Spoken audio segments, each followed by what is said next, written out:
were his thoughts? Well, upon taking the job or assuming the role as head basketball coach from Coach Dufresne, I was very excited, looking forward to the season, expecting an outstanding year. I shouldn't say an outstanding year, expecting a good year because I knew the capabilities of the kids that we had as I had had them at the sophomore level and the last 2 years. And we had two very good groups back to back. So that I felt that, you know, we really had some good kids. I felt that I knew them very well, and I felt that they knew me, and that we'd had success at the sophomore level, and I really felt confident that we would have some success at the varsity level.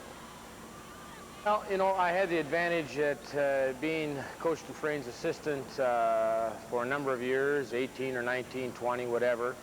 I'd been around the league, I'd watched Dan operate, I'd been operating with him, and I got to know the coaches and the league very well. So coming into this first year, I felt that Madison West would be very strong.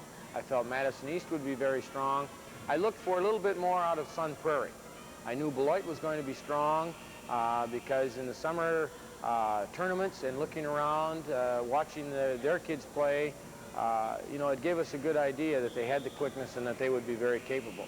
So coming into the season, I felt there was 4 or 5 teams that were all very even, and it would boil right down to probably the last game or two of the season. Craig's first outing was against Milwaukee Marquette, the defending WISAA Class A state champion. The win was the initial one for first-year Cougar coach Bob Suter, an impressive 75-62 victory. Craig toppled a Marquette team that had won 7 state titles in 19 years under Coach Paul Nowak. The Cougars unveiled a balanced attack that had 4 players scoring in double figures. Mike Miller led Craig with 17 points. Ron Beam, a 6'5" junior, came off the bench and added 16 points, including 8 of 9 from the free throw line. Ryan Masterson had 14 and Jay Peters 12. It was Miller, a 5'11" senior guard, who ignited the Cougars early in the game. He hit 3 straight jump shots from long range in helping Craig to an 18-17 first quarter lead. Beam and Masterson took over in the second period, scoring 9 and 8 points respectively, as the Cougars used a 24-13 spread in the period to take a 42-30 halftime lead. Craig also used a combination of man-to-man zone and pressing defenses to keep the Hilltoppers off balance, particularly in that big second quarter. Craig continued to pressure Marquette in the third quarter, eventually opening up its biggest lead at 52-32 when Miller, who had 7 points in the quarter, scored on a layup with just over 5 minutes to play. However, Marquette, with 8 players contributing points, outscored Craig 18-11 over the duration of the third quarter to cut the margin to 61-50 heading into the final period. However, Craig managed to regroup after Cushing rebounded his missed shot to give the Cougars a 6-point lead with 2:02 to play. Craig went on to outscore the home team 9-0 over the final 2 minutes. 5 nights later, Thanksgiving Eve found the Cougars in Beloit's Bernie Barkin Arena, where they posted a 69-61 victory over Beloit Memorial. This time, as Coach Bob Suter saw his record climb to 2-0 in his first year as Craig's head coach, the Cougars did it with defense. One of the most impressive points in the game was Mike Miller having a key hand in holding Beloit's high-scoring Rodney Harrell to a single basket and a mere 9 points. As a whole, Craig cut off the Knights so thoroughly that they wound up with only 53 field goal attempts, very few second shots, and just 23 baskets. After the Cougars carried a 32-24 lead into the intermission and followed up with the first 8 points of the second half to hold a 40-24 command, Beloit again battled back. But after the Purple Knights pulled to within 61-55 with 1:23 to go in the game, Jay Peters put an end to their hopes with a 3-point play that made it 64-55 with 1:16 remaining. Peters, a 6'2" senior guard, was Craig's main man on offense with 20 points. However, the balanced Cougars also had Chad Cushing with 12 points and got 10 each from Tony Boughton and Mike Miller. while shooting 55% from the field. As important as the points, however, were the rebounds. Those totals went 32-24 in favor of Craig, led by Ron Beam's 8 rebounds and Ryan Masterson's 7. Another Memorial team felt the wrath of the Janesville Craig Cougars when play resumed after Thanksgiving break. The Madison Memorial Spartans were drubbed by the high-flying Cougars, 71-49. After taking a 3-0 lead, Memorial's fortunes faded fast under a pressing Craig defense. The Cougars grabbed a 10-3 lead by clicking off 4 straight baskets and 2 free throws. Craig led 16-5 after the first quarter and went unchallenged by the Spartans for the remaining 24 minutes. The win left Craig in first place, tied with Madison East and Madison West. Craig's defense forced 6 Memorial turnovers in the first quarter and 5 more Spartan turnovers in the second period. In the meantime, the Cougars raced to a 37-16 lead.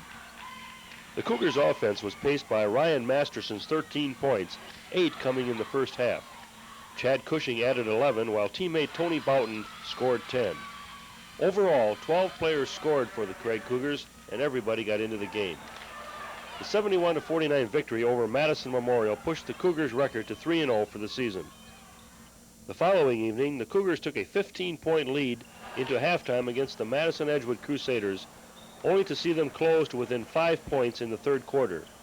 But the quicker Cougars, behind Tony Boughton's 18 points, pulled away to win the non-conference game 58-43. The middle 2 Friday evenings in December had Craig on the road against Sun Prairie and Madison East, as WISC Channel 3 reports. Janesville Craig and Blue cruised to a 7-0 lead on a teamwork hoop by Tony Boughton. Sun Prairie waited till 4:52 in the first quarter to score their first 2 points of the basket by Rob Hatch.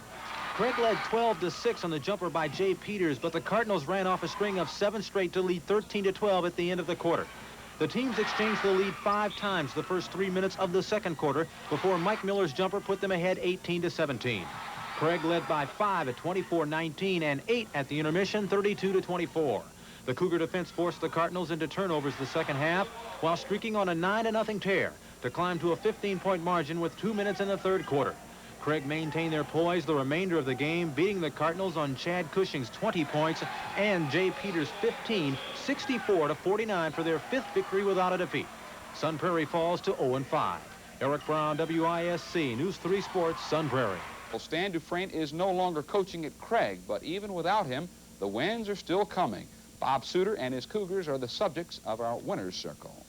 That's very difficult following a guy like Stan Dufresne. I feel a little bit like Phil Bankston, you know, following Vince Lombardi. The difference has been the fact that Suter has been able to win while Bankston did not. Although in both situations, not only did the new coach have to follow a legend, but there's also a rich winning tradition to deal with as well. The Cougars have been one of the Big Eight's dominant teams over the last 15 years. Now Suter is just trying to make sure that there's no break in that tradition. You know, basically, I don't think things have changed much. The kids will probably say the same thing. Even though Craig's season is just 5 games old, you better believe the players have noticed some subtle differences between their old coach and new coach. The coach gets us going a little bit more before the games than Mr. Dufresne did, maybe.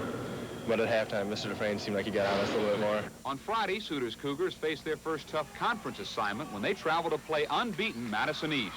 We're really going to have our work cut out for us, and yet by the same token, you know, we're not the poor boys down the road either. Yeah, I think East has got a real good team, and the winner of that's pretty much going to determine the Big Eight this year. They've got good quickness, good outside shooting, but we do also. So really, it stacks up as a Donnybrook. The Big Eight game of the night featured the unbeatens, Madison East and Janesville Craig, at a packed East gymnasium. The Pergolders shot off in the right direction early. James Lewis's jumper, 2-0 Madison.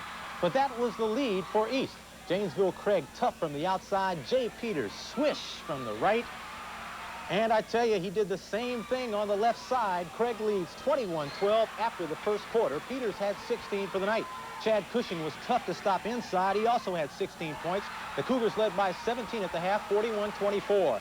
East big man Steve Ewart scored 23 tonight to cut the 17-point deficit to 11 in the second half. But the Pergolders could get no closer. The final, Craig 71, East 60 to run their overall record to 6-0. East slips to 5-1.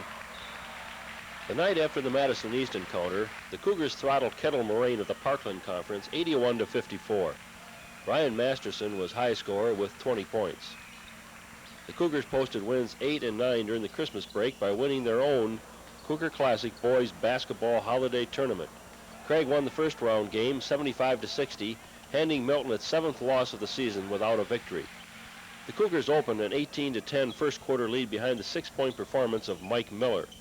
The Redmen cut the deficit to 21-15 early in the second period, but with Ryan Masterson and Jay Peters scoring 6 points apiece, the Cougars put together a 21-8 surge to take a 39-23 halftime lead. Craig, which played without senior forward Tony Boughton, who was sidelined with an ankle sprain, continued to lead by 20 throughout most of the third quarter. Milton battled back to within 10 points early in the fourth quarter. However, with Masterson scoring 10 of his game-high 25 points in the fourth quarter, it was the Cougars who put things together and gradually pulled away down this stretch. Craig also got 13 points from Peters, 10 from Miller, and 8 from Ron Bean. Craig's biggest challenge of the one-month-old season came in the finals in the Christmas tournament against Stoughton, a 53-34 winner over Milwaukee Hamilton in Friday night's other semifinal game. The Cougars rallied from an 11-point second quarter deficit to edge Stoughton 46-42 in the championship game. Craig, which trailed 18-7 early in the second quarter, did not take the lead for good until junior Ron Bean hit a jumper from the lane with 50 seconds left to give the Cougars a 44-42 advantage. Then, following a missed Stoughton shot, the Cougars scored the game's final basket on a perfectly executed inbounds play when Chad Cushing lobbed a pass to streaking Jay Peters, who drove in for a layup to give the Cougars the 4-point victory cushion with 13 seconds left to play.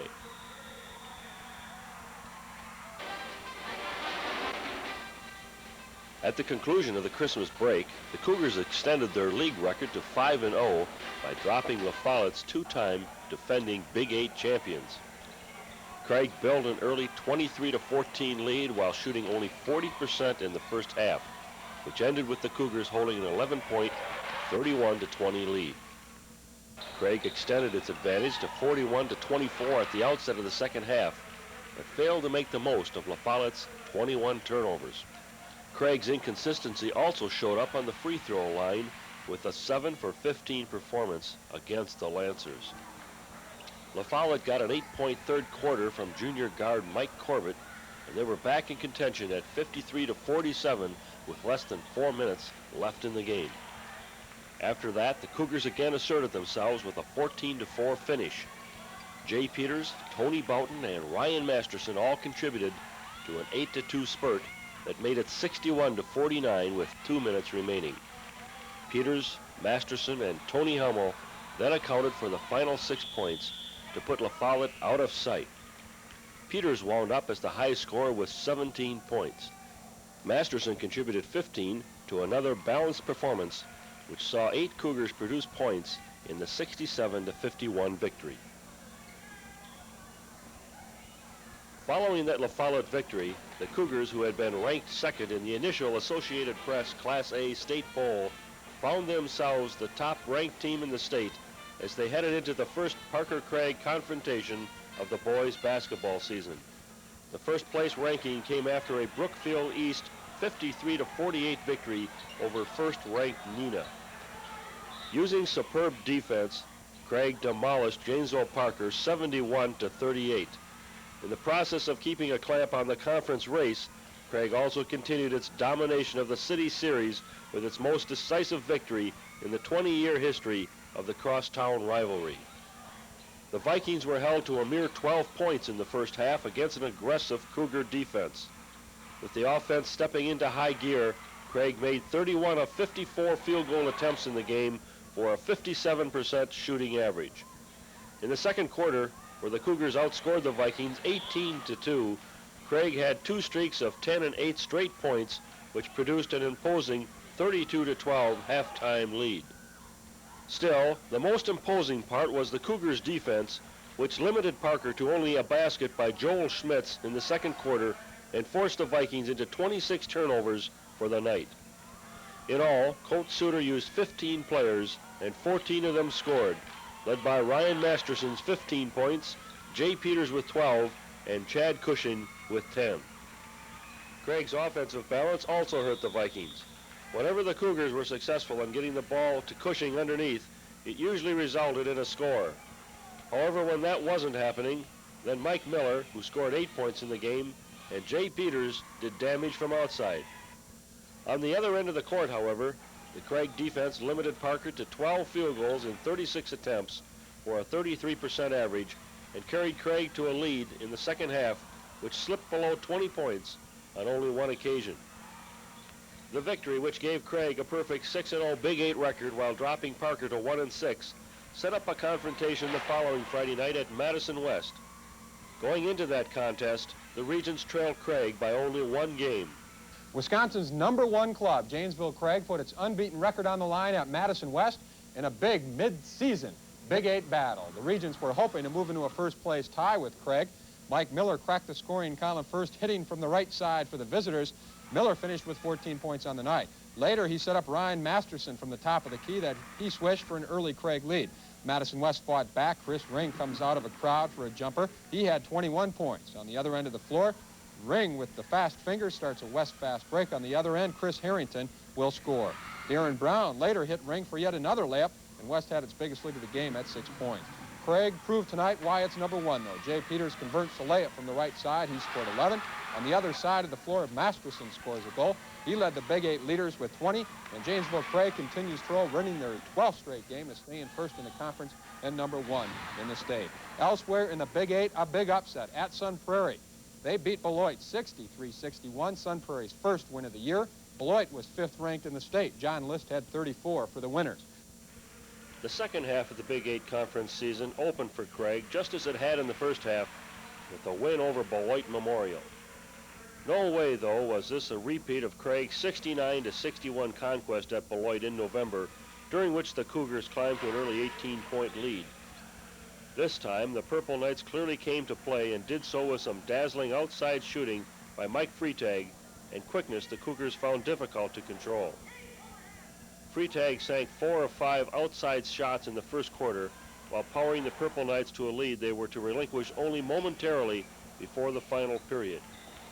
Thanks in part to an 8-point second period for the quick-stepping Darren Snow, Beloit's lead reached 26-16 and 32-22 before Craig recovered in the last 3 minutes to force a 36-36 halftime tie. But while the Knights were succeeding in the second quarter, they also suffered a major setback when Snow injured an ankle. The 5'11" senior was unable to return in the second half. Still, the Cougars couldn't turn it around for a long time. They led briefly at 38-36 on a basket by Ryan Masterson to start the second half. But then Beloit led the rest of the third quarter and started the final period with a 4-point play, a basket by Freitag and 2 free throws by John Smith to take its 54-46 lead. Masterson, who shared scoring honors with Jay Peters at 18 points apiece, then started the turnaround with 2 free throws. Chad Cushing then contributed 2 of his 15 points. Tony Boughton added 2 free throws, and Jared Truen drove the baseline for 2 points that pulled Craig within 54-53 with 6:23 to go in the game. Peters then put the Cougars ahead with this controversial layup at the 6:03 point. Beloit coach Gene Van Gelder claimed to have signaled for a timeout. The signal went unheeded, and so did Van Gelder's plea for a technical against the Craig bench for being on the playing floor during the play. Craig completed its streak of 13 straight points on baskets by Masterson and Peters, then went on to a 65-57 lead from which Beloit could never recover. Craig overcame the Knights with 52.6% shooting on 30 field goals and 57 attempts. But in attempting to avoid a second straight defeat, Beloit shot 51.7%, featuring a 16-point performance by reserve Jeff Pulliam and the 14 points scored by Freitag. What seemingly got the best of Beloit, though, was the Cougar depth.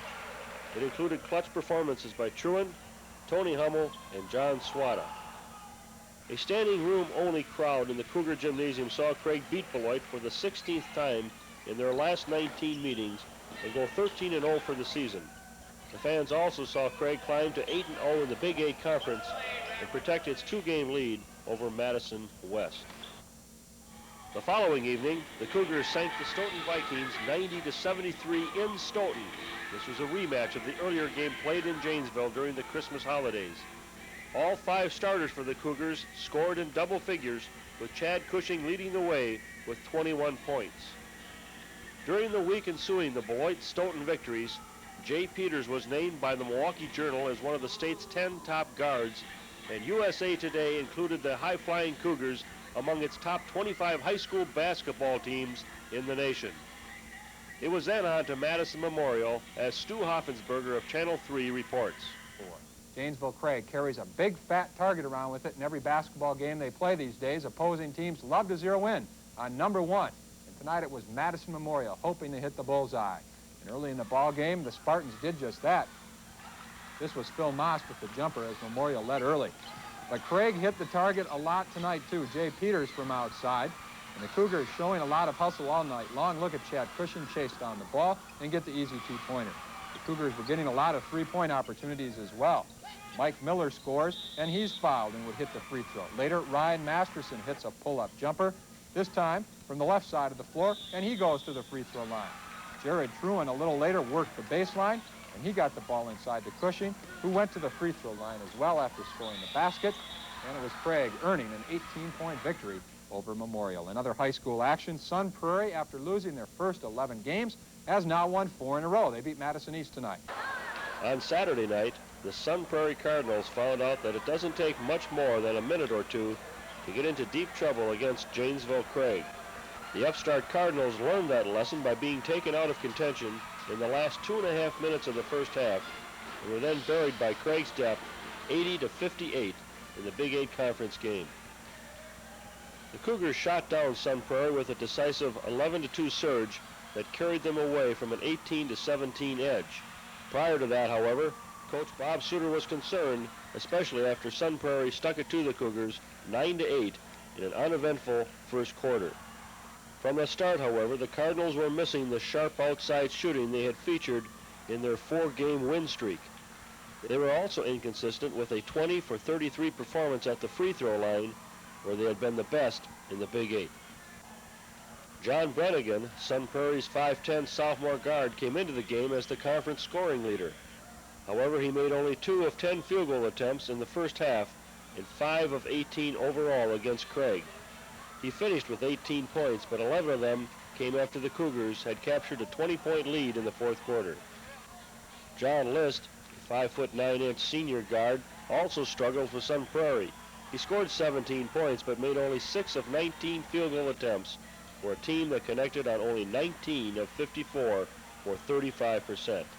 Craig, meanwhile, made 35 of 61 field goal attempts for 57.3% and cut down the Cards with its widespread strength. On a night when high-scoring Ryan Masterson was plagued by 3 first-half fouls and finished with only 4 points, Jay Peters and Mike Miller came to the rescue by sinking 18 of 24 shots. Jay Peters was high scorer for the Cougars with 25 points, and 14 were added by Mike Miller.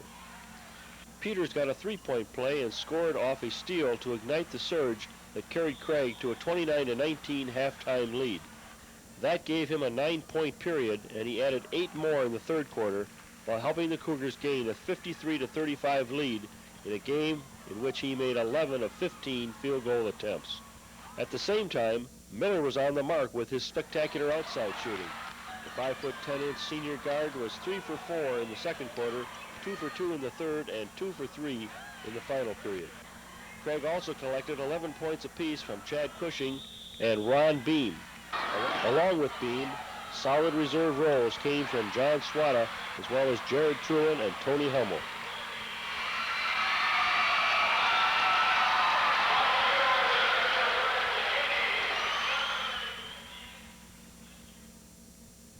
If the Madison East Pergolders had had it their way, they probably would have gone home at halftime that first Friday in February.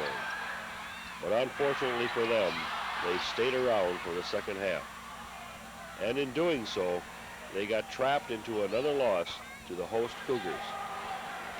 Janesville Craig not only came back from a 32-29 halftime deficit against East, but took the Pergolders apart in the third quarter with a trapping defense and ran away with a 76-59 victory.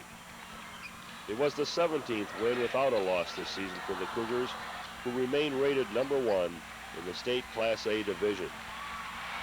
With it, Craig claimed its 15th straight win over East since 1979.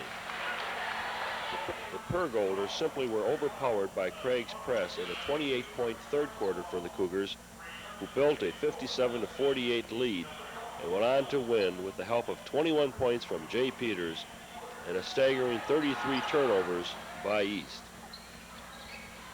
What the Pergolders were doing in the first half, however, did make a difference. They got the ball to Andrew McKinney around the lane often enough for the 6'6" senior to have a 10-point first quarter and a 16-point first half. Consequently, the Pergolders put the early pressure on Craig. They bounced back from a 7-2 deficit to force a 14-14 tie, then more than kept pace with the Cougars for the rest of the first half. The third quarter suddenly turned into a nightmare of 10 turnovers for the Pergolders and a Craig rampage they couldn't control. The Cougars climbed back into control on 2 baskets by Tony Boughton that lifted them from a 44-41 deficit to a 45-44 lead with 4:03 to go in the third quarter. Jared Truin then followed with a rebound basket, and Peters put in 2 free throws as well as an outside shot, making it 51-44 at the 3-minute mark. After that, Craig wasn't to be caught. Peters, Boughton, and Ryan Masterson each had a 6-point period in carrying the Cougars to a 9-point lead, which eventually was stretched to 19. And, as usual, the Cougars won with their balance and depth. Peters was backed by 18 points from Chad Cushing and 10 from Boughton. Craig also offset McKinney's 29-point performance and a 15-point production for Steve Ewert, East's 6'9" senior center, with solid efforts by reserves John Swada and Truin.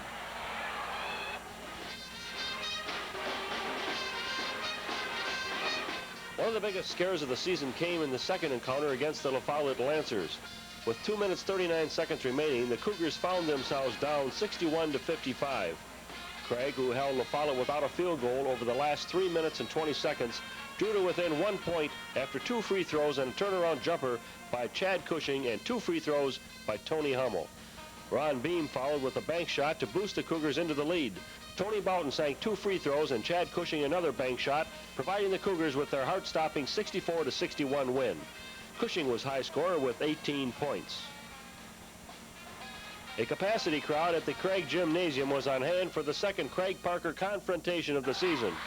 Parker came ready to play and led 27-24 with less than 3 minutes to go in the half and trailed only 33-29 at halftime. Viking Jeff Fenrick did a nice job for Parker taking the ball inside. He and Mike Elliott ended the night with 14 points apiece. But in the second half, the Cougars prevailed and chalked up their 19th straight win, matching the city's all-time win streak established by Craig's 19-1 team in 1977 and 78. Craig swarmed all over the faltering Vikings with an aggressive man-to-man defense and converted their successes into 8 quick points, putting Parker down 43-29 just 2 minutes into the second half. Parker was outscored 60-23 in the second half by a Cougar barrage that carried 5 Craig players into double figures. Jay Peters set the pace with 23 points. He got 9 of them in the awesome final period when Craig tied a Big 8 record with 38 points in that quarter. Adding to the Craig offense was the 17-point performance by Chad Cushing, who took control of the boards in the second half. The 93-52 victory over the Vikings clinched the undisputed Big 8 Conference Championship for Coach Bob Suter and his Cougars. The buzzer gets it. Buzz Buzzwell. The final score, 93-52, the Craig Cougars victorious as they celebrate. They played like the #1 team in the state tonight. When the Craig basketball fans left the Cougar gym after the final regular game of the season, they did so after witnessing Madison West's decisive 82-74 upset, which ended Craig's 19-game win streak. The Regents finished the season just 1 game behind Craig and with the Big 8's longest winning streak at 8 games. The Cougar loss also dropped them to second place in the state rankings, which saw Fort Atkinson finish atop of the heap with a perfect 20-0 record.